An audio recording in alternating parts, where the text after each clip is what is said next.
Boa noite. Dando sequência hoje ao nosso seminário Arquitetura como Ciência Ambiental, acho que hoje é um tema muito propício, porque finalmente a gente chegou no momento onde, vamos dizer, esse assunto que é muito diverso e muito ampliado, ele se aproxima da arquitetura, que é o que a gente desejava.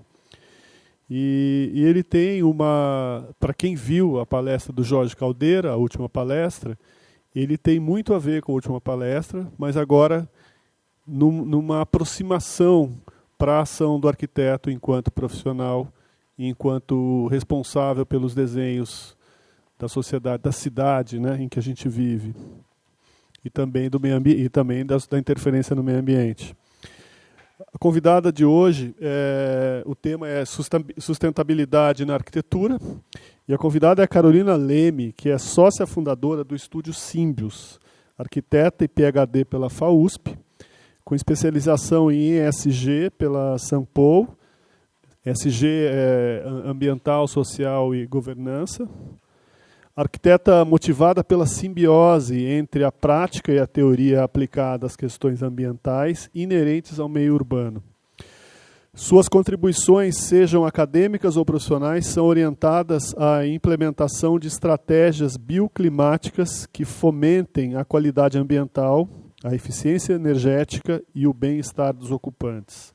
Com mais de 12 anos de experiência profissional, adquiriu uma robusta experiência profissional e acadêmica em sustentabilidade e gerenciamento de projetos de edifícios e master plan. Liderou projetos ambientais complexos com foco em estratégias bioclimáticas, eficiência energética, saúde e bem-estar dos ocupantes. Então, com vocês, a Carolina Leme. Obrigado pela sua colaboração.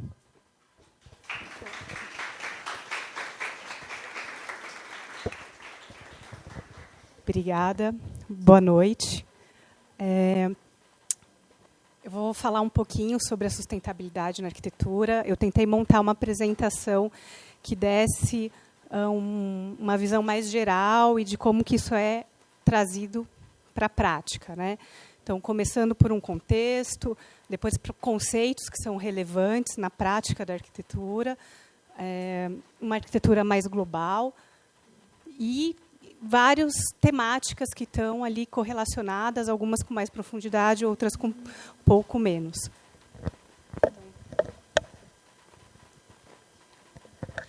Já foi apresentada, mas eu vou falar um pouquinho de uma trajetória menos oficial. Eu sempre tive um pé muito na sustentabilidade, sou graduanda da FAUSP. Meu trabalho de TCC, minha iniciação científica, sempre foi olhando para a sustentabilidade em diferentes formas. E eu acabei entrando com mais profundidade nessa área. Não sou arquiteta de projeto, mas consultora de sustentabilidade. Então, eu trabalho como sendo uma ferramenta para o arquiteto no auxílio das tomadas de decisões, para trazer números. A gente não gerencia se a gente não consegue medir, então a medição ela é importante. Eu vou falar um pouquinho sobre o que seria isso e trazer vários conceitos exploratórios. Também trabalho bastante com normativa, com taxonomia, com a parte de legislação. Então, acho que tudo isso são pilares que vai compondo o destino da sustentabilidade e como que ela começa a criar mais alinhamento e até acabar sendo inserida na arquitetura como uma arquitetura, né? Então, acho que vocês devem já ter ouvido isso bastante, mas a medida, né, de referência da arquitetura é o ser humano. A gente constrói para o ser humano. A gente mede carbono para o ser humano, para a sobrevivência da vida humana, né? Vai ter questionamentos em relação a isso, mas a arquitetura ela é focada nisso. Então, a gente precisa, não pode perder a escala e o objetivo da construção, do meio ambiente, né, do meio construído. E eu acho que essa imagem ela é muito emblemática, porque ela mostra exatamente as esferas que se correlacionam, os diferentes meios ambientais.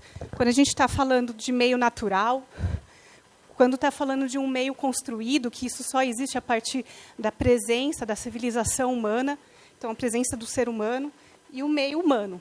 E para gerar uma harmonia nisso, tem que ser um diálogo completo entre esses três meio ambientes. Esse pilar ele tem que estar equilibrado. E aí eu começo fazendo a pergunta do que é sustentabilidade na arquitetura. A gente vai ter vários conceitos, referências, nomenclaturas, né? Arquitetura sustentável, arquitetura bioclimática, ecoarquitetura, edifício ambiental. E eu trouxe um jogo de palavras que são conceitos e práticas que precisam estar inerentes na sustentabilidade. E eu fui criando essa composição de palavras, criando forças nela, e eu percebi o quão complexo é, porque tem muita coisa que já é batido, mas muita coisa que é nova, muita coisa que não é tão discutido ou tão amplamente divulgado. Então, para a gente pensar em sustentabilidade, a gente tem que pensar em tudo isso. E é muito pesado para uma pessoa só, responsável, ter um conhecimento robusto sobre exatamente todos esses conceitos. Então, quando a gente entende, e aí eu vou falar um pouquinho de passado, porque quando a sustentabilidade começou a ser discutida, a arquitetura ela pensava, um pouco antes do conceito de sustentabilidade, mas na década de 70, quando teve a crise do petróleo, as questões ambientais elas perderam força, elas eram absorvidas, principalmente na parte de conforto, elas eram absorvidas no projeto. Né? Você tem questões ambientais sendo olhadas, discutidas e estudadas em projetos brutalistas. Mas ela começa a perder força no momento em que as tecnologias e os sistemas tecnológicos eles começam a ganhar força, que é a parte do ar-condicionado. Então, se eu não preciso mais promover conforto, eu posso me pautar num sistema ativo, então eu não preciso mais pensar com profundidade na envoltória. Eu vou partir para esses sistemas como uma forma de suprir a necessidade da envoltória, a necessidade do abrigo. E é por isso que a discussão começa a vir para a mesa de novo, com mais força, e uma discussão que eu estou falando não na boa arquitetura, mas na arquitetura no geral. O mercado da construção civil, no geral. Ela começa a vir para a mesa quando forças do mercado, ou da sociedade, ou da academia, ou do governo, começam a discutir práticas qual é a consequência de eu me pautar em sistemas? Qual é a consequência de eu me pautar, de eu construir sem nenhum questionamento sobre os danos que essa construção vai realizar, seja na esfera ambiental, social ou de governança. Então, tudo isso vem para a mesa. E aí a gente deixa de... E aí é onde eu ponho a questão, deixa-se de pensar de que é uma arquitetura especial e passa-se a pensar que é simplesmente a prática de uma boa arquitetura. Não é tão simples, tá? E aí eu vou trazer um pouquinho de contexto, porque tudo isso vai se amarrando.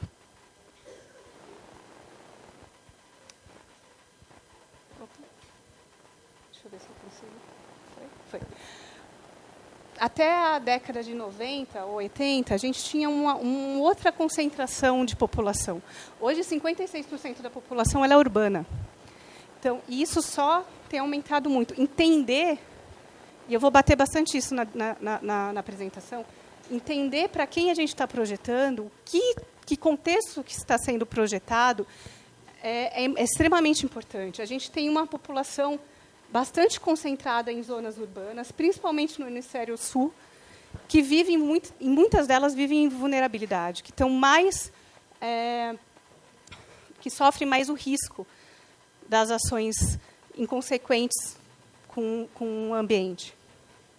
Então, é um contexto diferente do que se era projetado na década de 60, 70. Quando eu olho também para mudanças climáticas, eu imagino que vocês já devam ter tido bastante questões de mudanças climáticas, eu vou passar um pouco mais rápido, mas você percebeu o aquecimento, a gente,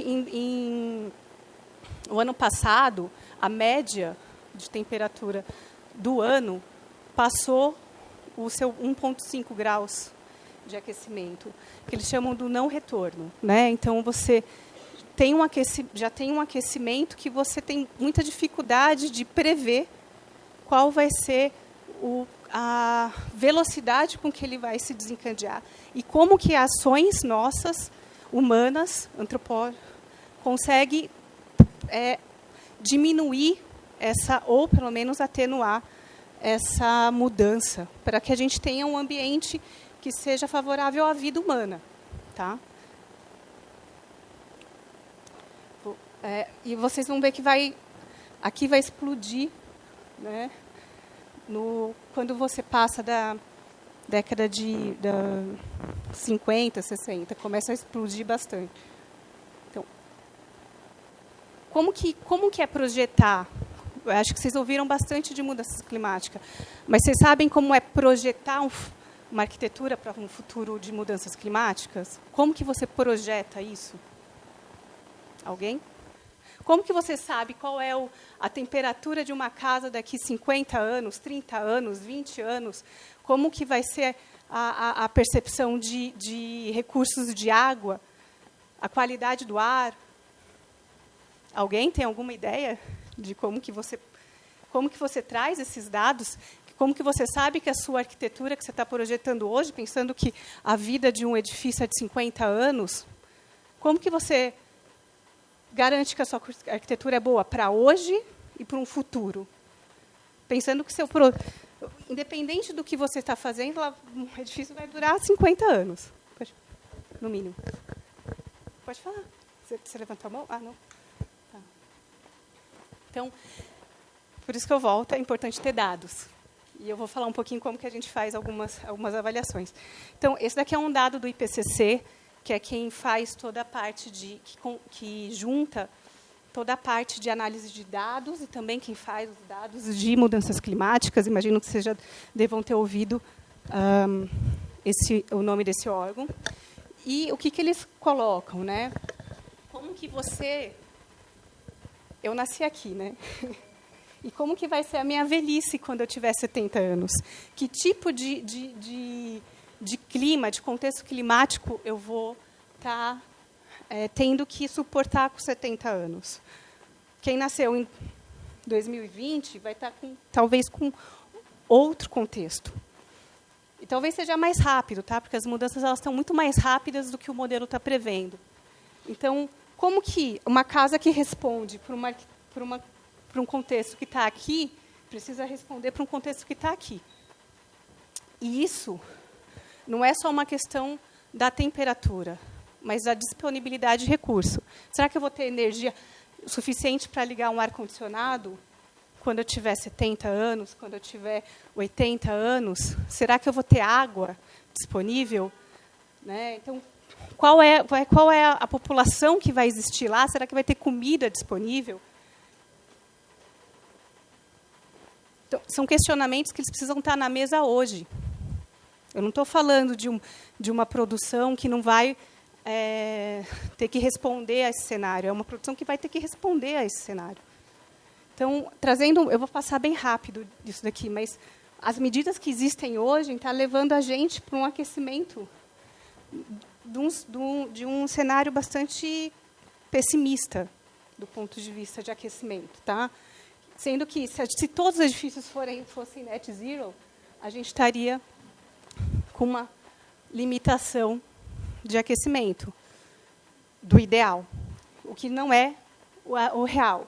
Então, do que está sendo feito, e aí o ano de 2024 foi um ano um pouco triste para quem trabalha com sustentabilidade, mudanças climáticas, porque foi um ano em que o mundo bateu o seu 1,5, que era uma medida que a gente tinha bastante receio. Você tem peças importantes, como os Estados Unidos, saindo de acordos climáticos. Então, não tem uma mensuração, um plano de ação climático sem esses grandes governos na mesa. Não tem como, ele é um grande emissor de carbono. Então, todas essas questões, elas precisam vir, elas precisam ser questionadas. E a pressão, vamos dizer assim, social, elas precisam estar dentro também. E aí um outro ponto que vem, aí sim, só para uma questão urbana, que é o meio que a gente constrói, são as questões de ilha de calor. Vocês têm um conhecimento de ilha de calor? Eu preciso falar? Não? Só para explicar um pouquinho, você tem um aquecimento da atmosfera, do microclima, porque você tem uma captura da radiação, né? Seja porque você tem uma impermeabilização com uma reflexibilidade muito baixa, então eu absorvo muito o calor que está aqui. Normalmente são as ondas, o calor a radiação de ondas longas, e eu acabo tendo um problema de ventilação, porque eu crio um grande bolsão de ar, então a minha ventilação, quando eu falo de micro, tá? Não estou falando da rua, mas da cidade, eu acabo não tendo uma ventilação favorável, o que acaba acumulando poluente. Então, tem toda uma conjuntura muito específica que é causada pelo meio urbano. Aqui é uma foto que mostra como que a cidade ela consegue ter a 2, 3 graus mais quente do que fora dela. E é com esse contexto que eu preciso trabalhar. Então, quando a gente vai avaliar a parte de energia, a parte de conforto, porque a parte de quanto eu vou precisar do ar-condicionado tem muito a ver com a envoltória. Eu vou olhar avaliações de bancos climáticos presentes e eu vou olhar avaliações de bancos climáticos futuros. Eu escolho qual que é o cenário futuro que eu vou avaliar, mas é importante eu entender como que ela performa hoje e no futuro. Podem me interromper, tá, gente? Essa é a parte do nosso contexto. Agora eu vou entrar um pouquinho com conceitos. E aí, dentro do que eu fui falando para vocês, as questões mais macros e mais governamental, a gente vai ter o conceito da sustentabilidade, que eu acho que ele é mais batido. Esse tripé ele já é questionado, você já tem a questão que se pensa de outra forma, mas ainda é um bom pano. E você tem as ODS, né, que são os Objetivos do Desenvolvimento Sustentável. E isso, ela não é uma métrica, mas ela precisa entrar na arquitetura. Ela precisa pensar, ela é uma orientação de como que você pode trabalhar, né? Então, quando eu penso na construção civil, e eu vou pensar numa questão do meio ambiente, quais são as questões que estão atreladas ao meio ambiente que são inerentes à construção civil? Nós somos responsáveis por 40% do consumo energético, 39% das emissões de carbono, e 35% dos resíduos ainda são destinados para aterro. Talvez na água nós sejamos os que menor impacto, mas ainda tem um problema grave de você ter que lidar com enchentes, porque você tem mudanças climáticas, você tem uma aceleração dos eventos extremos, e do momento de seca. Porque eu vou falar um pouquinho mais sobre isso, mas a gente olha hoje, o foco da construção civil está aqui, está no carbono e na energia, sendo que ele deveria estar aqui também. Porque a gente tem pouca tecnologia e pouco esforço, na verdade, sendo feito para que você não tenha um problema, para que os edifícios sejam autônomos do ponto de vista de água, mesmo que ele não seja um grande emissor de carbono. Tá? Quando eu vou falar de social, 4 bilhões de pessoas vivem em vulnerabilidade. Ou seja, os eventos extremos eles podem causar 15% da morte dessas pessoas. Então, é um número significativo, não é? Eu sei que eu estou meio catastrófica aqui, mas é importante pensar. É importante a gente entender em que a gente está trabalhando, né? 57 vivem em áreas urbanas. E aqui eu fui colocando que cada ODS tem a ver com a construção civil. Então, quando eu falo de clima, quando eu falo de energia renovável e limpa, quando eu vou falar de vida, de garantia de vida na Terra, de qualidade de saúde e bem-estar, quando eu vou olhar para a economia, eu vou pensar que 10% dos empregos são responsáveis pela construção civil, 13% do PIB mundial é responsável pela construção civil, que a gente tem um problema gigantesco de fornecimento de trabalho decente na construção civil. Então, tudo isso está correlacionado com o mercado e com o meio que vocês vão atuar na prática. E aí, olhando um pouco mais... Eu não sei se vocês estão familiarizados com a ODS, mas olhando um pouquinho mais quais são os temas que você vai começar a trabalhar.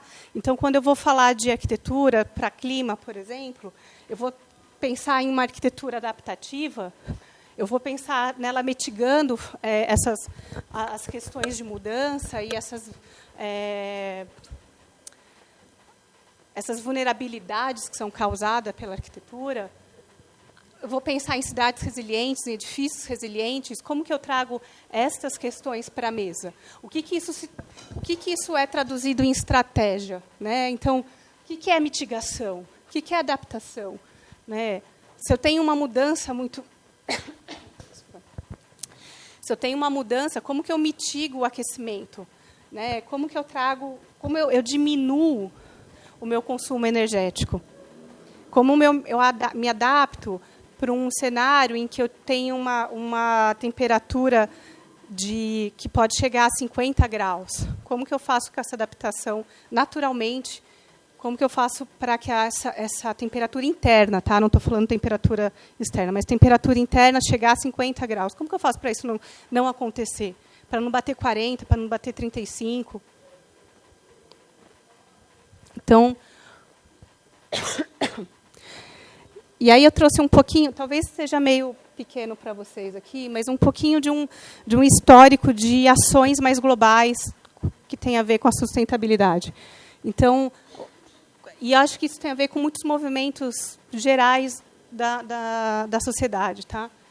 Você começa com estudos e questionamentos no âmbito da academia. Isso acaba gerando uma pressão social, porque eu acho que a gente tem muito entendimento de que as mudanças acontecem por fatores monetários, ou legislação, ou grandes eventos. Mas a mudança ela acontece mais por uma pressão social. A pressão social vem antes. Né? E aí isso é incorporado, e aí isso gera mudança regulatória e econômica. Eu vou dar um exemplo que são os ESGs, né? Que é o Environmental, Social and Governance. É um tema que aparece na ONU em 2014 e que vai ser incorporado por grandes fundos em 2017, se eu não me engano, 2017, 2015. E aí são esses grandes fundos que vão começar a pressionar ao mercado como um todo a estar em concordância com algumas questões ESG. E isso começa a gerar regulamentação, isso começa a gerar economia. Isso começa a impactar a forma como as pessoas estão fazendo negócio, como os clientes estão vendo. Eu estou falando isso porque, grande parte, a gente pensa muito em arquitetura icônica. Mas a cidade de São Paulo é um exemplo de arquitetura que a grande maioria da população, e a cidade como um todo, ela é construída a partir dessas grandes construtoras. São esses caras que estão regendo. Então, como que você muda eles? Como que você traz essa mudança? Não para construir um edifício, né, mas para construir um conjunto significativo.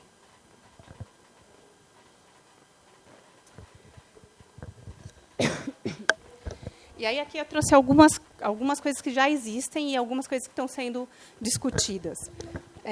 São duas principais ferramentas que estão sendo discutidas no âmbito internacional e que têm grande força de proporcionar a parte de sustentabilidade.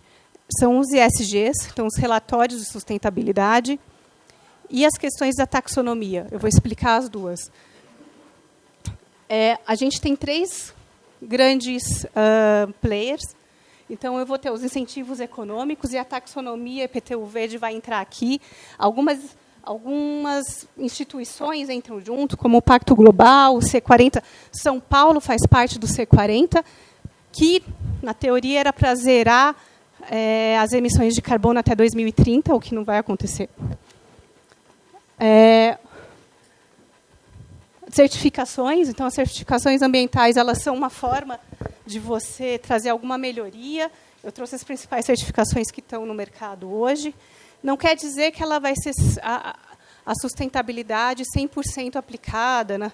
Mas ela é, sim, e principalmente algumas, como o LEED, o Aqua, o BREEAM, que é a britânico, elas trazem questões muito pertinentes que não estão sendo discutidas nas nossas legislações.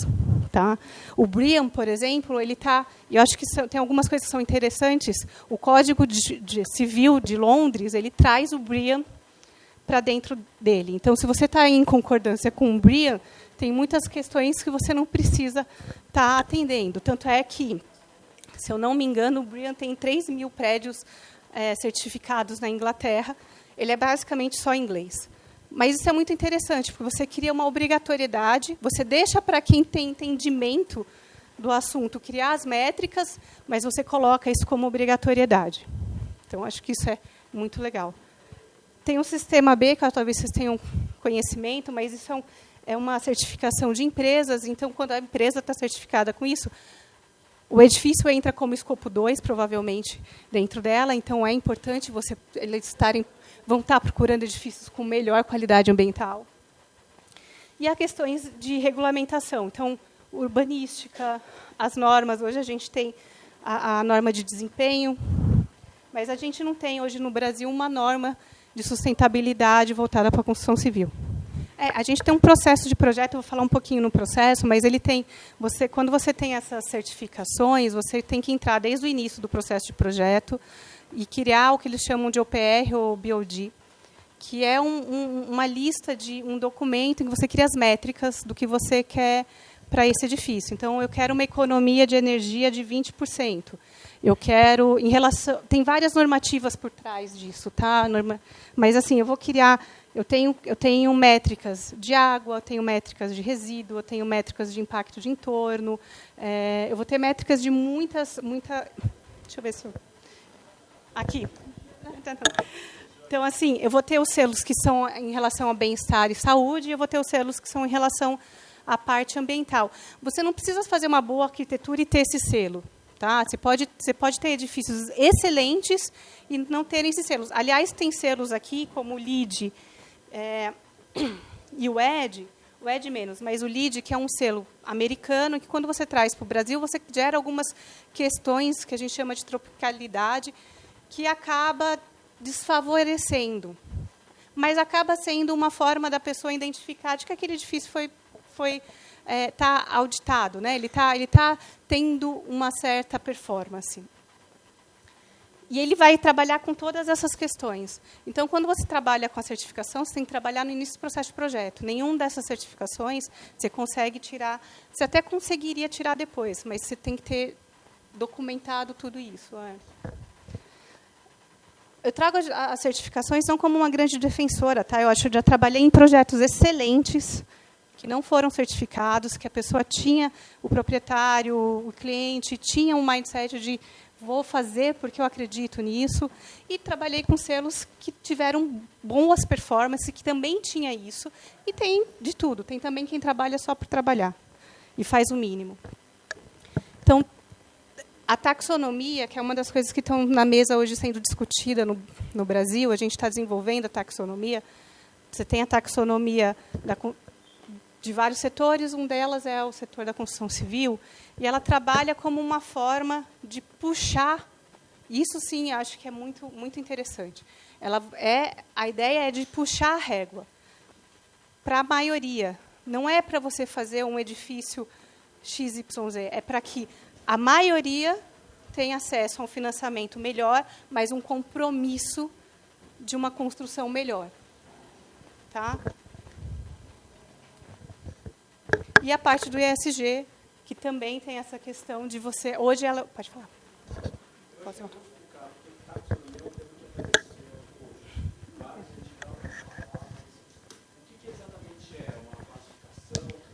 Ele vai criar um conjunto de diretrizes. Ele é um documento construído pelo governo, que ele traz um conjunto de diretrizes para dentro, e que ele vai...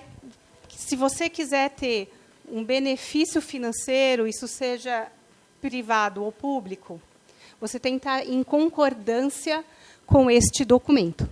Então, eu vou trazer um exemplo da taxonomia no Brasil na construção, e ela também traz em vários outros lugares. Ela fala, por exemplo, que a sua eficiência energética tem que estar de acordo com a ASHRAE 90.1. Então, você tem que estar... E aí ela vai trazer alguma métrica, isso está sendo discutido. A versão atual ela fala de 20% da 90.1 2016. Então, para eu falar, olha, eu tenho uma linha de crédito, seja para construir, seja para comprar, que eu vou ter que estar em concordância com essa taxonomia. O banco vai falar, preciso desses documentos que estão aqui nessa legislação. Ela vai trazer, a maioria traz, tá? A maioria traz selos, por exemplo, você tem que estar principalmente para eficiência energética, porque esses selos eles trabalham muito bem para eficiência energética. Tá? Acho que a eficiência energética é a questão mais bem desenvolvida das esferas da sustentabilidade hoje.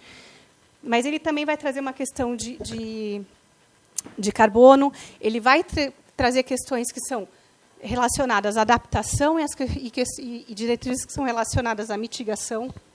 Então, é um documento, ele está em consulta pública. Tá? Acho que está. Está aberto. Eu posso depois mandar o link. Mas é triste pensar que aqui não tem. E eu vou falar um pouquinho melhor aí do processo das práticas em si. Então, quando a gente pensa em projeto, e aí a gente tem que pensar em sustentabilidade não como ações pontuais, mas no projeto como um todo, né? Como que essa minha arquitetura vai sair, o que ela está absorvendo de projeto.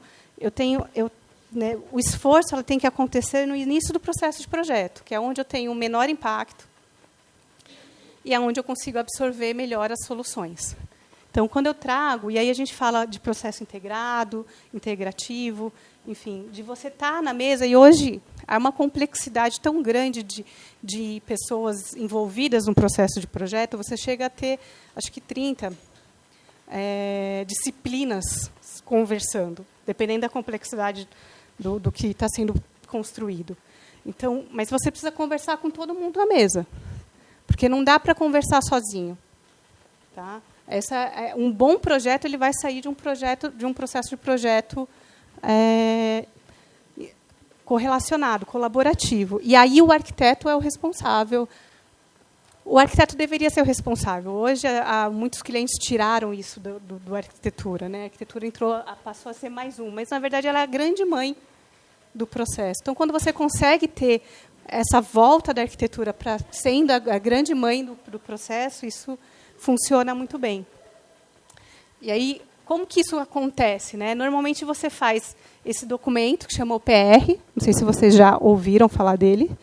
Então, você faz o documento que define os objetivos e as metas. O que está sendo trabalhado? Então, o que eu quero trabalhar de água? Né? Eu quero trabalhar com ciclo fechado de água. Eu quero que o meu edifício seja net zero, net carbono. O que eu quero? Tá? E isso daqui vai gerar uma base para a construção do BOD, que é um detalhamento dessas soluções técnicas, que vai sendo atualizado conforme o processo de projeto. Então, quando a gente não tem esses documentos, ou quando a gente não tem essa interação, acaba ficando um pouco capenga, porque e acaba sendo muito oneroso para o arquiteto, porque ele vai ter que conversar com todo mundo meio que separadamente. E tem uma coisa que é muito real, assim. Há um certo comodismo de várias disciplinas. Eu posso trazer uma experiência, por exemplo, várias vezes a gente tentou trazer a questão de edifício mix mode, então de ventilação natural e e mecânica, porque tem momentos que você não vai conseguir resolver só com a ventilação natural, e é muito difícil de convencer o projetista de ar-condicionado a inserir esses dados, a inserir essa estratégia, discutir junto a estratégia, a viabilidade. Eu não sou uma projetista de ar-condicionado, eu não tenho um conhecimento técnico profundo, mas a gente precisa conversar, a gente precisa trabalhar, porque se isso for uma meta, isso precisa ser trabalhado na mesa. Isso não dá para simplesmente falar, não dá para fazer, porque é cômodo.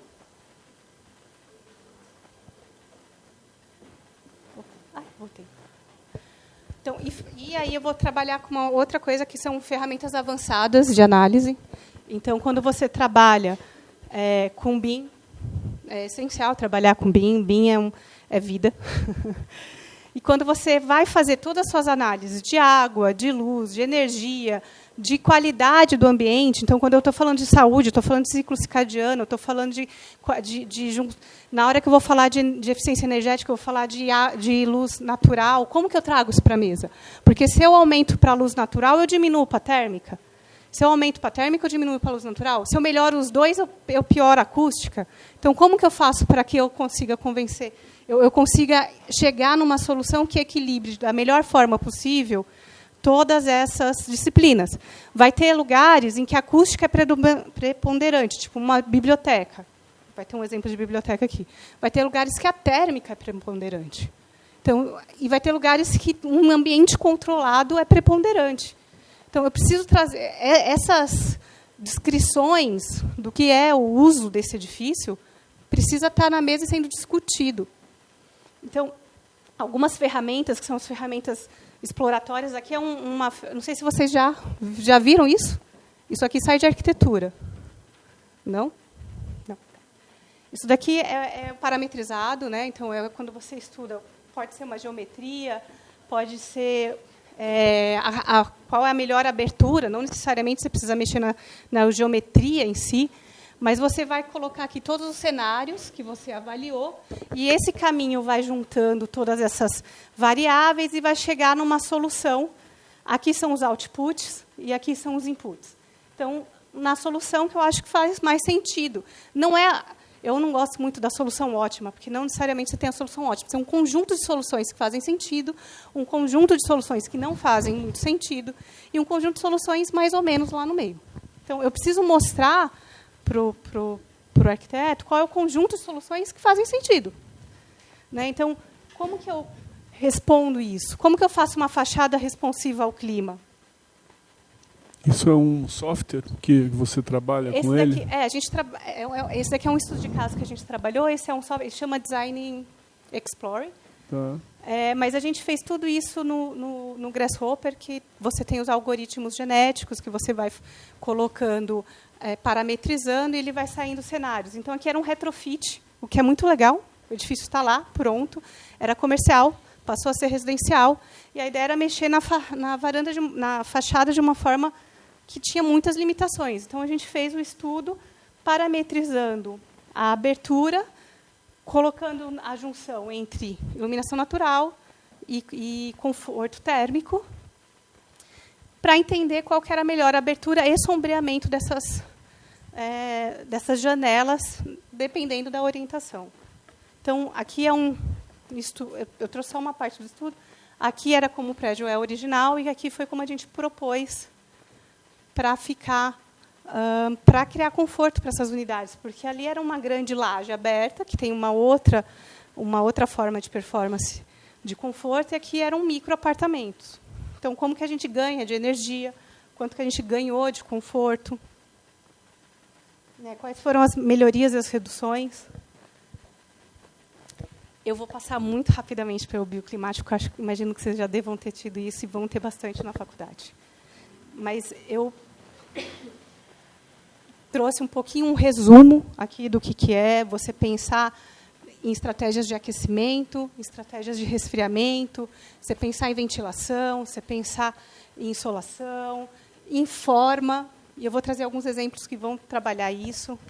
E aí eu trouxe, aleatoriamente, exemplos para cada contexto climático, que eu acho que é legal vocês verem como... Ok, eu já vi bioclimático, mas cada contexto tem uma solução, e tem soluções muito interessantes, né? Uma solução mais tecnológica, que é a Budai, e você tem essa pele que ela abre e se fecha, e ela também permite uma certa ventilação, diminuindo carga térmica. Você tem esse projeto do Arcs 25, que eu acho que é um escritório de arquitetura muito legal, que faz muita coisa na África, que vem trazer uma arquitetura vernacular, que eu acho que a gente está perdendo um pouco essa raiz, e faz uma releitura moderna. É um edifício que você não tem climatização, mas que você tem um perfil de conforto impressionante, para um clima que é bastante agressivo, do ponto de vista de térmica, que conversa muito bem com o entorno, que consegue ser replicável, então, que tem uma pegada de facilidade construtiva.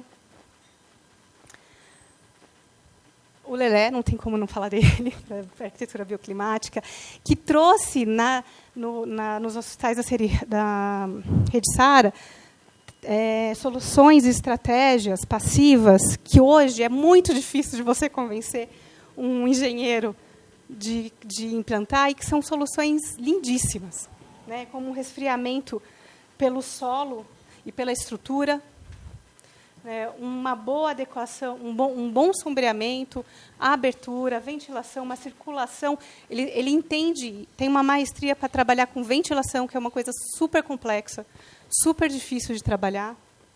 O conceito de geotermia, né? Geotermia, então ele traz todo o solo tanto para aquecimento quanto para resfriamento do edifício.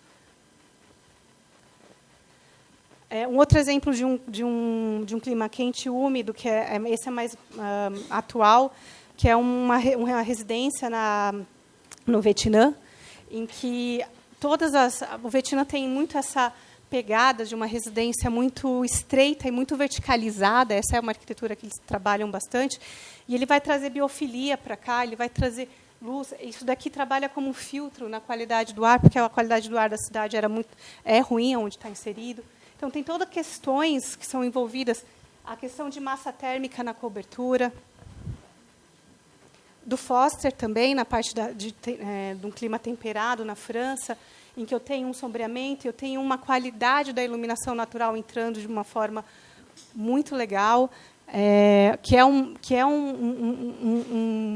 uma premissa que a gente trabalha pouco no Brasil, porque a gente tem uma abundância de luz gigantesca, mas lá não. Então, é importante que eu entre com a luz e que eu tenha essa luz com qualidade, que eu permita a ventilação. Então, ele vai trazer nessa abertura central um efeito chaminé de ventilação. E a arquitetura do frio, em que eu tenho uma arquitetura enfiada na terra. Por quê? Porque a minha terra aqui vai gerar calor. Eu preciso ter luz, porque eu tenho pouca luz. Eu tenho um problema de luz, mas eu preciso ter um conforto. E aí, nessa arquitetura, que está tirando proveito do solo e do céu. E esse não é exatamente... Ele está pronto, na verdade, mas é um projeto do SOM, em Londres, que tem uma pegada de net carbono zero, mas que foi pensado, que eu acho que é uma palavra muito legal, em flexibilidade. Então, como que eu adapto o edifício para futuras ocupações?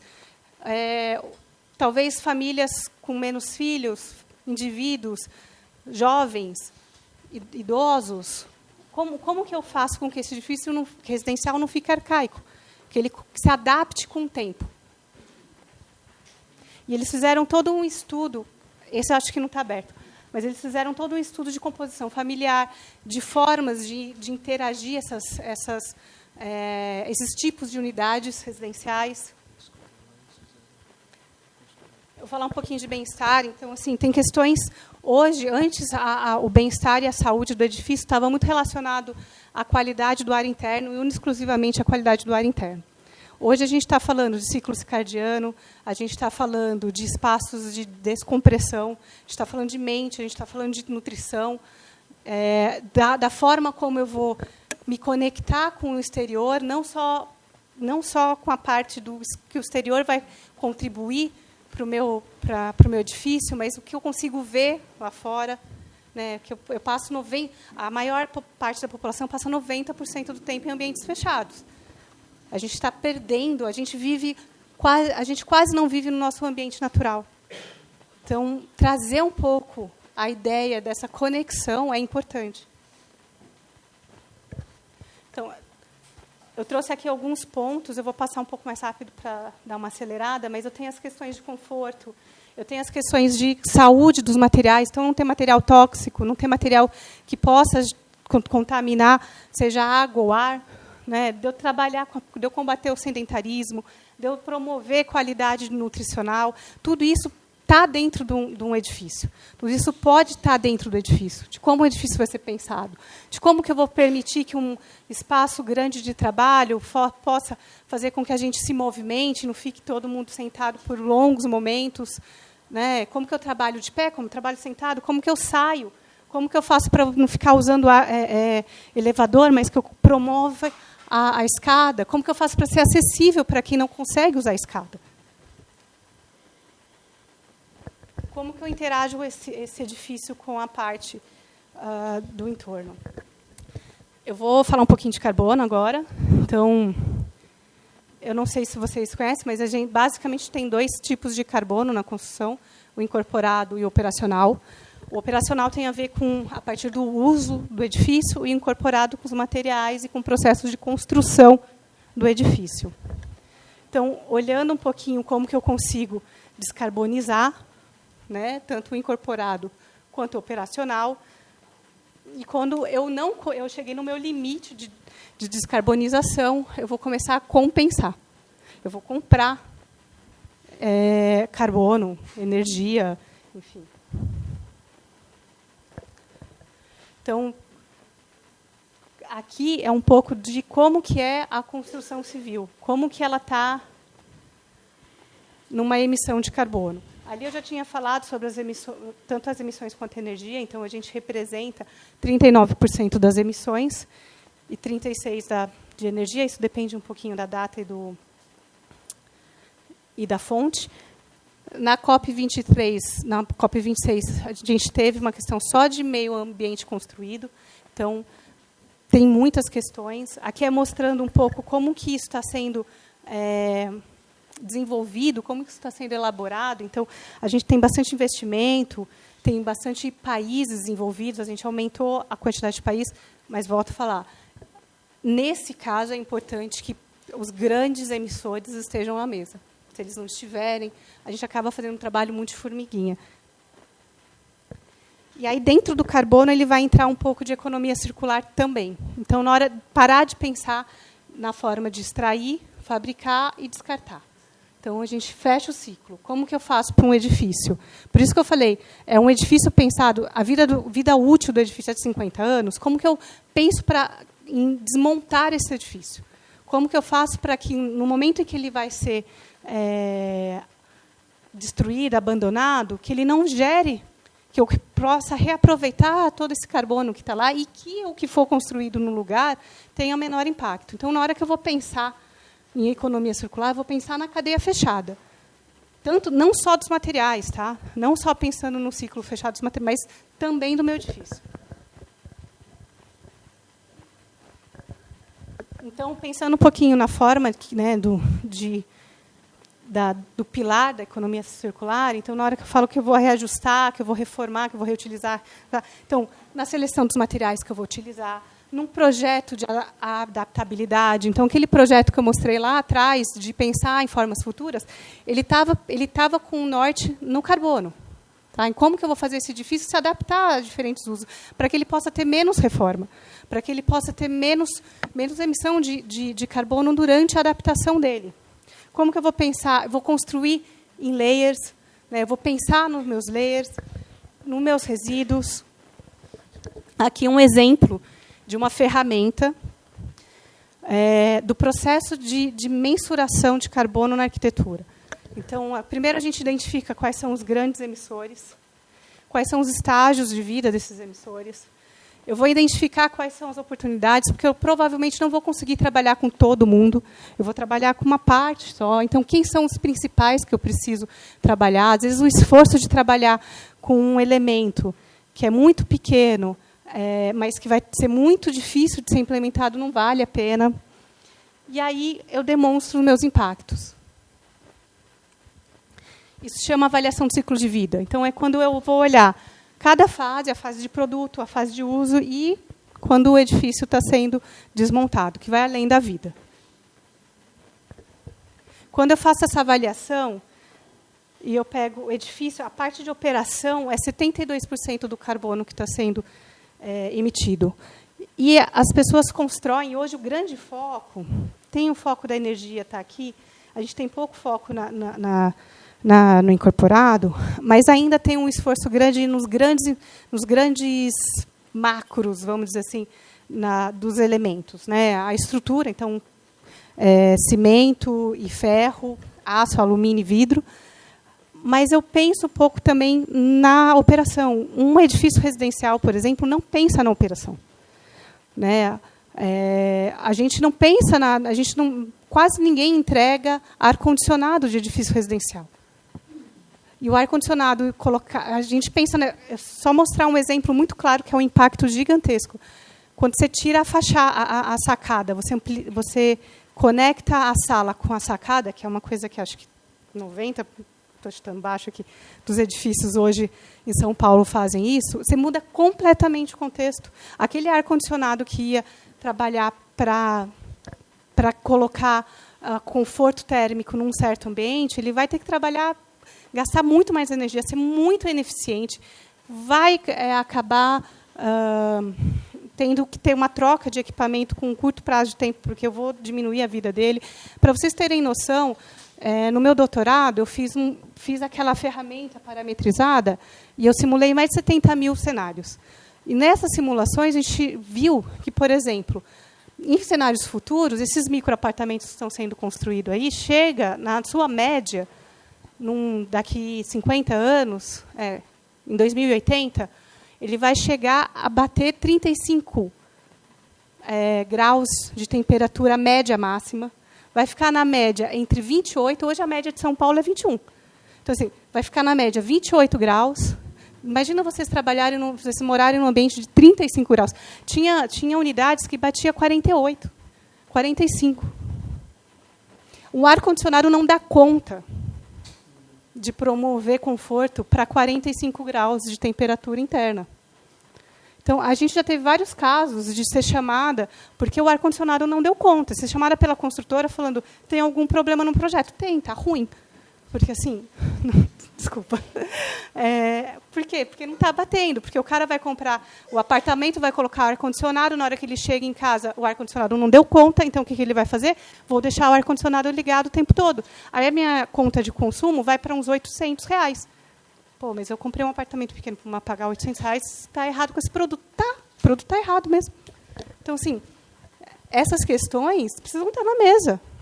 Não é uma questão porque o cara do ar-condicionado vai resolver o problema do ar-condicionado. Mas ele não está pensando nisso tudo.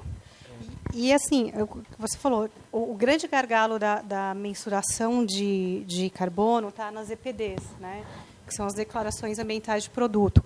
Hoje, a gente tem muito pouco produto com declaração com EPD no Brasil. Então, você acaba tendo que usar uma base. Quando você não tem, você acaba tendo que usar uma base de EPD fora. Pode ser americana, europeia. E aí, por exemplo, o nosso concreto, a nossa base de energia é muito mais limpa do que a base de energia desses lugares. Então, a pegada de carbono de um concreto, de um aço, vai ser diferente, mas você vai ter que colocar. Tem ferramentas, eu trouxe aqui um exemplo, que é o C-Carbon, uma ferramenta aberta, que ela não faz o cálculo do ciclo de vida completamente, mas é uma ferramenta legal, que muita gente está utilizando no mercado, então está começando a gerar, porque a ideia dela é gerar banco de dados. Volto, a gente não gerencia aquilo que a gente não mede. Então, quando eu estou falando de energia, de água, de carbono, eu preciso de dados, né? Eu preciso ter dados. Eu preciso entender, até para eu não calcular duas vezes. Vou dar um exemplo de escopo. O escopo 2, vai entrar o edifício. Se o edifício é alugado, ele entra em quem? Ele entra em quem está alocando ou ele entra em quem é dono do edifício? Né? Aquele uso. Então, você tem que entrar num acordo, porque ele pode entrar, ele pode entrar duas vezes no cálculo. Então, todas essas questões ainda... A gente está falando de uma disciplina extremamente recente. Então, tudo isso está sendo desenvolvido, tudo isso está sendo adaptado, está sendo melhorado. Mas o grande gargalo do carbono hoje no Brasil é que a gente não tem dados para fazer cálculo de carbono. Então, a maioria desses dados eles são uma equivalência com dados fora. E só lembrando também que a gente tem a questão não só do carbono propriamente dito, mas do carbono equivalente. Então, tudo isso entra na conta. Qual metodologia que você está utilizando? Tem algumas metodologias. Então, qual que é a metodologia por trás? Porque pode sair uma conta X ou Y dessa metodologia. E aqui é um pouquinho... Quando eu faço a avaliação do ciclo de vida, eu posso fazer da fase, do carbono incorporado, do carbono total, mas também posso pensar na economia circular, que é quando eu vou olhar o desmonte. Normalmente, a gente acaba aqui. Tá? Dificilmente a gente vem para cá. Mas a ideia é de você começar a criar uma utilização da fase D, de você começar a fazer o cálculo como tudo. Para eu gerar um zero carbono, eu posso parar aqui, tá? Hoje. O ideal é que você faça o berço ao berço. Então, olhando um pouquinho da ideia que o Luiz até falou do zero carbono, então, como que eu faço com o edifício para ele zerar seu carbono? Eu vou pensar no operacional, então eu vou diminuir, eu vou olhar a parte de energia, eu vou a parte de aquecimento, vou diminuir demanda, eu olho para a demanda também, eu vou olhar para a geração e aí eu vou divulgar meus dados. E quando eu faço no incorporado, eu vou olhar para materiais, para processo, para transporte. Então, às vezes eu vou pegar uma solução que é o material tem uma pegada muito baixa por si só, mas ele tem um transporte muito longo. A gente tem uma malha de transporte que é a base de combustível fóssil. Então, assim, isso vem para a mesa também. E aí eu vou fazer a minha conta de carbono que pode ser compensada. Aqui é um pouquinho qual que é a carinha, né? Então eu vou pensar em quanto tempo, e aí eu vou pensar em layers, porque quanto tempo que eu vou fazer a minha renovação da estrutura? Estou falando de 50 anos, mas em quanto tempo eu vou ter que fazer a renovação da pintura? Em quanto tempo eu vou ter que trocar a minha hidráulica? Quanto tempo eu vou ter que mexer na minha elétrica? Tudo isso vai vir para a mesa. Para eu conseguir fazer esse ciclo fechado de conta de carbono, não é simples. E aqui é um exemplo de como que é a carinha do cálculo, de uma ferramenta que não é o ser carbono, mas... Então, quando eu vou mexendo aqui em várias opções, então eu tenho uma opção 1, 2, 3, o que eu mexi, onde que são meus grandes vilões, e o que eu vou diminuindo de material, ou de espessura. Então, se eu fizer vãos muito grandes, em que eu preciso de uma espessura, eu tenho que pensar na minha estrutura também, porque ela é um grande vilão no carbono. Então, como que eu vou pensar na estrutura para que ela seja delgada, que ela possa ser uma estrutura que vai ter uma pegada menor? Ela vai pensar em madeira? Vou pensar em concreto? Que tipo de vidro que eu vou pensar? Das minhas aberturas? Então, tudo isso vai vir para o cálculo. Tá? Geração de energia. Aqui é um estudo de caso que mostra tanto diferentes soluções de implantação e qual que é o impacto dele em energia e em carbono. Eu não trouxe dados de carbono, mas ele está em energia, ele tem carbono também, porque ele tem uma análise bastante profunda do operacional aqui. Tá? Eu vou falar de eficiência energética agora.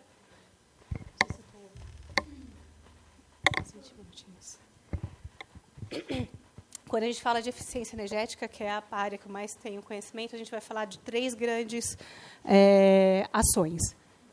Redução de demanda por envoltória, aumento da eficiência e geração de energia. Então, a gente tem... essa aqui é uma categoria de tipos de edifícios do menos para o mais eficiente. Então, eu vou ter um net zero em que eu tenho ainda base de combustível fóssil, eu ainda compro, mas eu consigo, comprando energia limpa, fazer um trade-off ali e ter um net zero. Aqui não, eu faço geração de energia e eu tenho o meu net zero. Tá? Eu tenho na conta da geração com o meu consumo zerada ou superávit. Aqui no net, mas eu posso ter alguma coisa fóssil. Por quê? Porque eu vou fazer a troca. Eu não sei se vocês sabem muito bem como funciona a geração de energia. A gente vai fazer geração de energia em loco, eu vou fazer trade-off com a minha rede. Então, eu faço aquele do reloginho, vai voltar para trás. Às vezes, a rede está me fornecendo uma energia que é com base de combustível fóssil. Eu não tenho um controle dessa energia. Não se eu não tiver contratado, se eu não estiver no Mercado Livre. Então, aqui eu posso ter combustível fóssil, mas a minha conta de energia é zerada. Aqui eu posso ter ou não, mas eu faço uma conta e faço uma compensação. Aqui é zero, então, o quanto eu consumo e o quanto eu gero não gera carbono, e aqui é quando eu devolvo para a rede o meu carbono. Tem um carbono superávit. Tá? Vamos dizer que a gente está tentando estar aqui. Vale a pena dizer que a legislação brasileira, por pressão das distribuidoras de energia, ainda não permite que você consiga devolver energia. As distribuidoras, apesar de a geração de energia pulverizada ser muito interessante para você evitar futuros apagões, que estão previstos, inclusive, para 2027, as distribuidoras têm um lobby muito pesado e elas não conseguem ainda, elas impediram que você possa vender a sua energia para além do sua zero. Você pode usar para o seu próprio CPF, se você quiser, e aí você desconta. Tem vários pontos, né? Do tipo, às vezes você tem a Enel aqui, não sei quem ali, e você não consegue fazer essa troca. É muito complexo. Desculpa, gente. Então, aqui é um quadro síntese do que é o foco e o que eles estão, né, tendo, o que está sendo contemplado ou não dentro de cada um dos tipos de edifício. Eu passei meio rápido, mas depois, se vocês tiverem dúvida, a gente conversa um pouco melhor. Aqui a questão de redução de demanda, e eu vou ter a envoltória sendo significativo. Até posso trazer um exemplo muito simples, que a gente estava trabalhando hoje, inclusive, num edifício de um programa Minha Casa Minha Vida, em que a gente conseguiu ter uma redução global, melhorando um pouquinho só a envoltória. Tá? Uma melhoria no consumo final global do ano de 7%, que é bastante. Então, pensar em reduzir demanda, a envoltória, principalmente edifícios residenciais que não são climatizados, ela é fundamental. Nos climatizados também é fundamental, tá? Mas eu foco um pouco no residencial, porque as pessoas esquecem do residencial, é onde a gente mora, onde a população sofre. Então, assim, tem que ser um edifício que você começar a pensar com mais seriedade nele. Então, o sombreamento, o adequado sombreamento, não é colocar brisa em tudo quanto é lugar, não é assim que funciona. Como que você pode fazer esse tipo de sombreamentos adequados? Aí, quando eu estressei toda a minha parte de estratégias passivas, eu pensei em ventilação, resfriamento noturno, em tudo. Eu adaptei meu edifício ao clima que ele está inserido, ao microcontexto, aí eu vou começar a pensar na minha eficiência dos equipamentos. Então, eu tenho soluções inteligentes para melhorar a eficiência de ar-condicionado, de iluminação, de equipamentos Enes, de plug-in, né? Então, de trazer automação, de trazer medição desses equipamentos. E aí eu vou para a geração, porque em meio urbano, em São Paulo, por exemplo, você acaba tendo uma oportunidade de geração de energia solar diminuída. Eu não tenho tanta área de telhado para produzir energia. Então, e a energia na fachada, ela não é muito eficiente. Eu tenho muito sombreamento de entorno, ela não tem a melhor... Então, acaba sendo um custo que não faz muito sentido. Então, a geração in loco, eólica, ela não faz muito sentido também. A de hidrogênio é uma que está sendo bastante discutida. E a geotérmica, hoje, para o Brasil, ela está na Poli, tem tido um grupo de trabalho que tem estudado bastante, mas ela ainda é muito pouco usual. Principalmente no nosso tipo de clima. Então, eu vou trazer aqui um exemplo de um trabalho com eficiência energética. Então, quando eu melhorei a envoltória, eu fiz o sombreamento adequado, e aí eu comecei a trabalhar com alguns cenários de vidro, cenários de... Uma coisa que pouca gente discute. O ar-condicionado ele estabelece uma condição interna chapada, 21 mais... E aí o que acontece? A gente acaba perdendo a nossa capacidade de adaptação. Se você trabalhar com set points de ar-condicionado mais largos, então ele ligar no 23, no 26, no 23, no 24, o ideal é no 26, mas é questionar. Mas só de mudar para o 24, você já tem uma economia gigantesca. E a gente consegue se adaptar a isso, porque nós somos seres adaptados. Nosso corpo nosso biológico não foi feito para um clima chapado. O meio fez essa condição. E o ar-condicionado não é tão confortável assim como se pensa, porque ele vai ser um clima, uma temperatura para a mulher vai ser uma coisa, para o homem vai ser outro, para idoso outro, para jovem outro, para criança outro. Se você nasceu na Noruega é um, se você nasceu no Peru é outro. Então, assim, a gente tem... somos indivíduos únicos. Existe o conforto adaptativo que vai trazer tudo isso para a mesa, tá? Isso também é mensurável, mas a gente precisa começar a quebrar essa lógica de que o ambiente confortável é um ambiente chapado.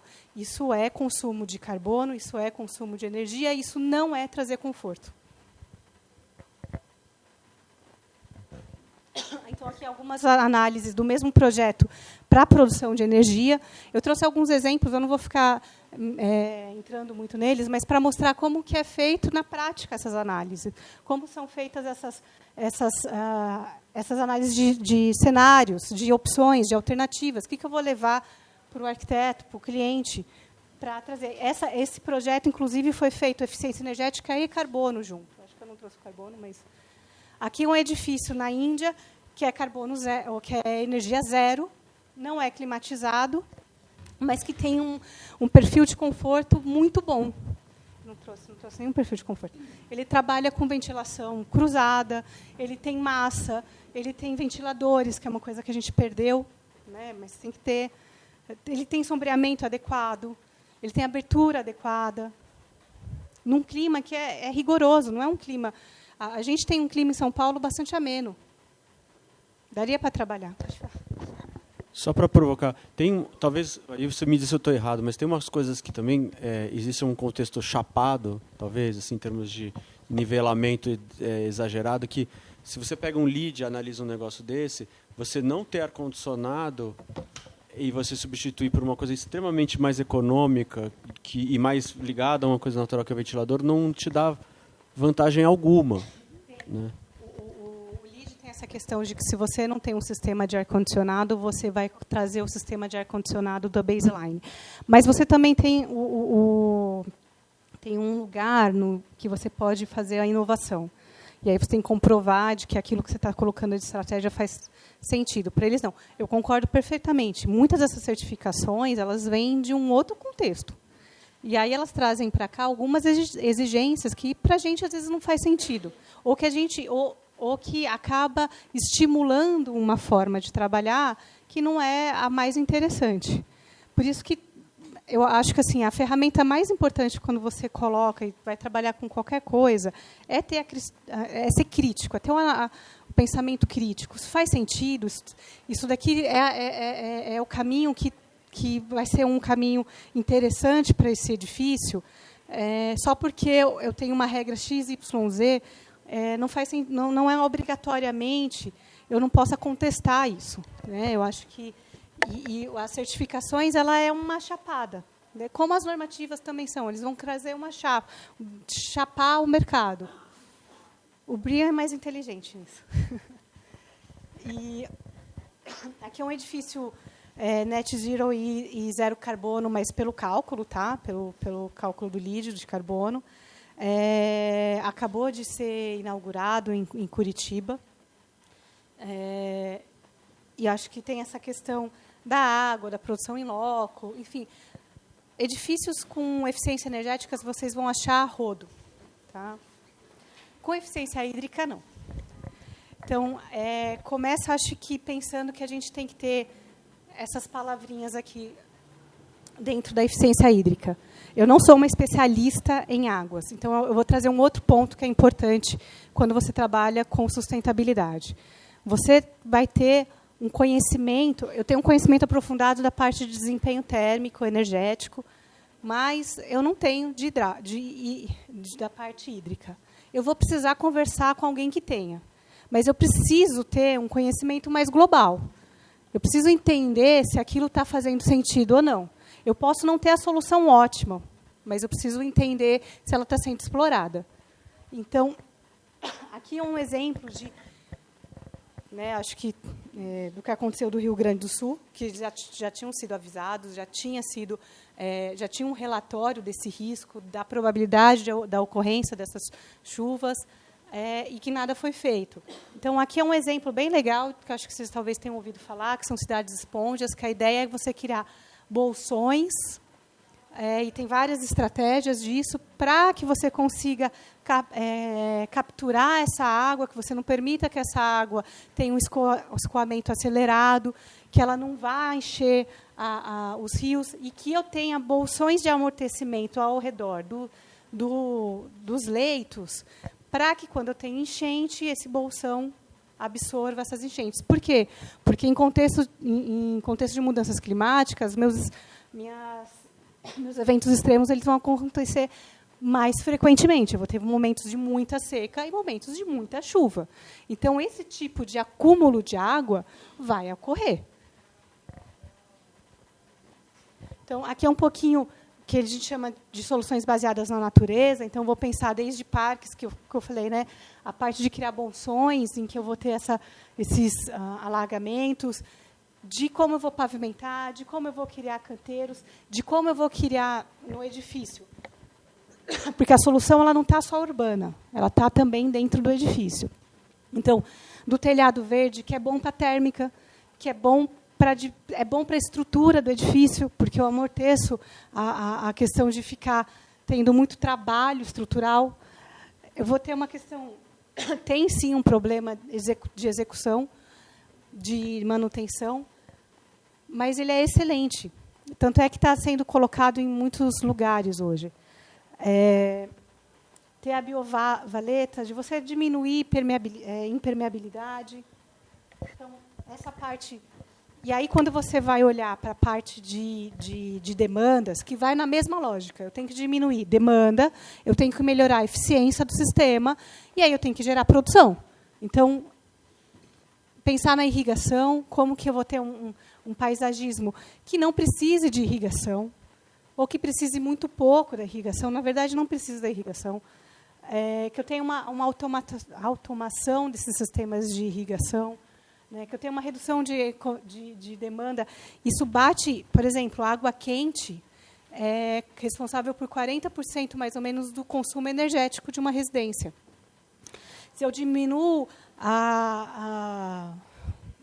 o banho, por exemplo, hoje a gente trabalha com chuveiros de 12 litros por minuto. Vocês conseguem pensar que, tipo, você vai estar jogando, em 5 minutos, você está jogando mais de 70 litros de água fora? É muita água, né? Então, trabalhar com um chuveiro de 9, 8, lá fora se trabalha com chuveiro de 6. Né? Isso daqui é mais para edifícios que têm água processada. Trabalhar com águas pluviais, trabalhar com reciclagem, então reuso, captação, enfim. E aqui é um edifício, que eu acho que é o único edifício no Brasil, que é zero água. Ele é autossuficiente em água. E aí eu vou falar de um case muito legal. De um caso que é legal. Esse projeto, trabalhei com ele. Eu trabalhei um tempo na Inglaterra, e o escritório de conforto, de sustentabilidade que foi contratado para desenvolver toda a parte, porque a ideia era um campus universitário na Índia, numa cidade extremamente quente, chuvosa, distante de centros urbanos, e a ideia é que esse campus universitário fosse autossuficiente. Autossuficiente mesmo. Produção de alimento, ciclo fechado de água, ciclo fechado de resíduos, autossuficiente de eficiência energética, de conforto. Então, tudo tinha que ser pensado para que ele fosse um exemplo. E, para trazer aqui uma ideia também que eu acho... Por que eu gosto muito? Não é investimento público. Isso daqui é investimento privado. Então, dá para pensar, dá para quebrar, dá para fazer algumas coisas. É muito difícil. Mas, às vezes, você acha umas pérolas no meio do caminho. E aqui eu trouxe os estudos de climáticos, porque uma das premissas, junto à arquitetura, é o POP. Talvez, se vocês entrarem no site deles, vocês encontrem esse projeto. A ideia inicial é entender qual era a demanda. Então, a gente tinha 70%, 72%, mais ou menos, se eu não me engano, da demanda concentrada nos alojamentos, nas residências universitárias. E 30 e pouco nas salas, né, nos edifícios educacionais. E, no início, a arquitetura estava dando muito esforço para os edifícios educacionais. Eu vou mostrar aqui um pouquinho, que são esses edifícios aqui. Né? Então, esses aqui é um quarteirão, e aqui tem os edifícios de moradia. E a gente falou, vamos pensar, vamos trabalhar então com mais foco nisso, porque aqui é que as pessoas vão conviver mais, vão precisar mais, é onde está o nosso foco. Então, a gente fez várias análises.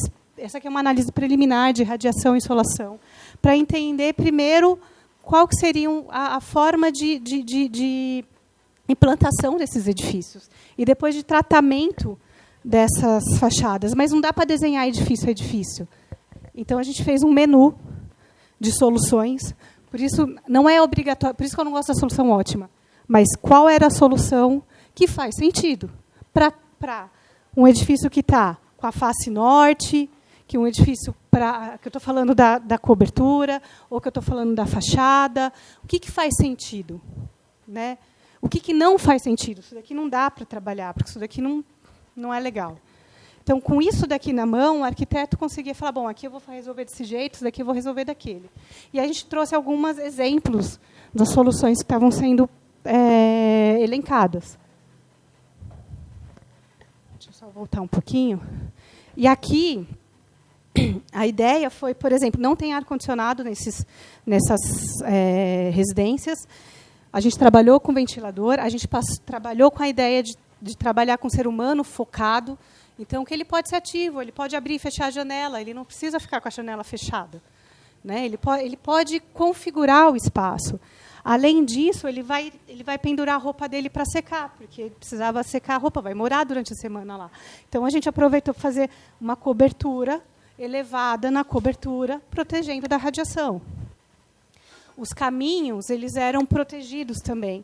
Então, onde eu tinha caminhos, eles tinham geração de energia, além das coberturas.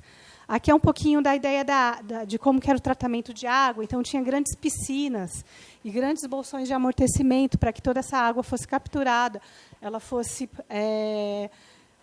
tratada e ela voltasse. Além disso, a gente também olhou um pouco para a questão de como que essa água ia gerar alimentação, porque tinha produção de alimento, né? Então, tinha alimentos produzidos fechados, em estufas, e alimentos abertos. Tinha a questão do paisagismo estava muito atrelada com a produção de comida. E esse daqui é um estudo de caso que eu acho muito legal, que é um estudo brasileiro, Minha Casa Minha Vida, que é a comunidade do Aço. A gente está falando de 704 unidades residenciais, e de uma construção econômica, mas a mentalidade da pessoa que quis construir estava olhando para a sustentabilidade. Então, tem geração de energia.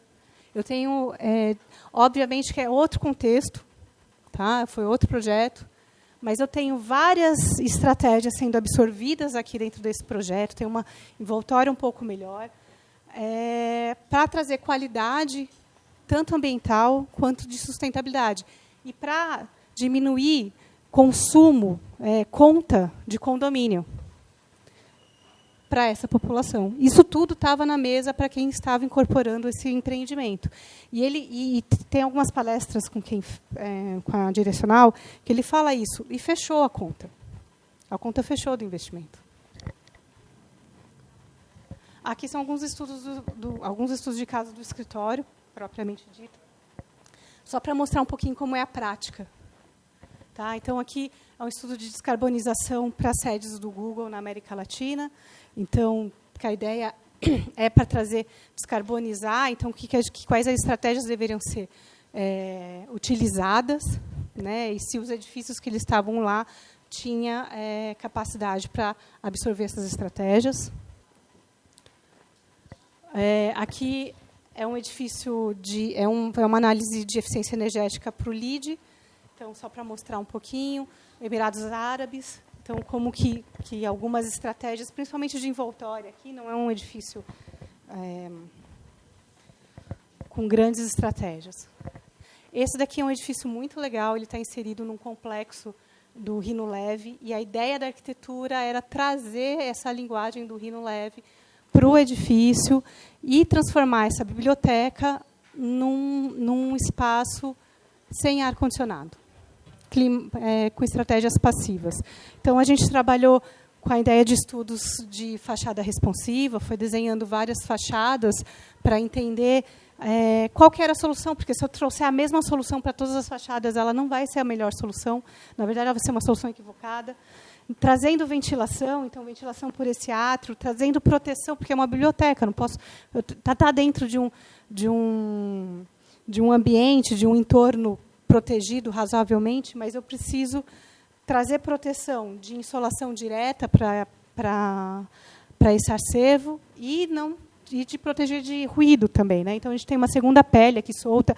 É um edifício feito em madeira, em estrutura de madeira, não em estrutura de concreto. Aqui é um edifício em que a gente teve uma das estratégias muito difíceis de ser instaladas, mas aqui foi uma opção da arquitetura, porque resolvia um problema da arquitetura também, que foi uma fachada dupla verdadeiramente dupla, com uma fachada ventilada, porque acho que agora diminuiu um pouco a onda da fachada ventilada, mas há um tempo atrás as pessoas vendiam o revestimento cerâmico de fachada ventilada, que não é fachada ventilada. Você precisa ter uma espessura para fazer com que esse vento realmente crie esse fluxo. Porque, assim, pode parecer meio estranho, mas o vento ele não obedece à sua setinha. Então, assim, é preciso entender isso, né? Como que isso vai fazendo? A gente chegou nesse edifício aqui numa economia, um potencial de economia energética de 25% de ar-condicionado, tá? É um edifício climatizado. Melhorando um pouco o vidro também, então a gente tem um degradê, nessa imagem não tem, mas tem um degradê de sombreamento nesse vidro através de uma película, porque são duas fachadas de vidro.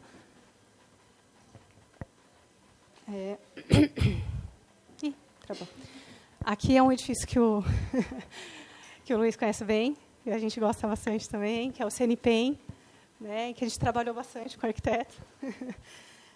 Desenhando brise, desenhando massa, desenhando abertura de ventos.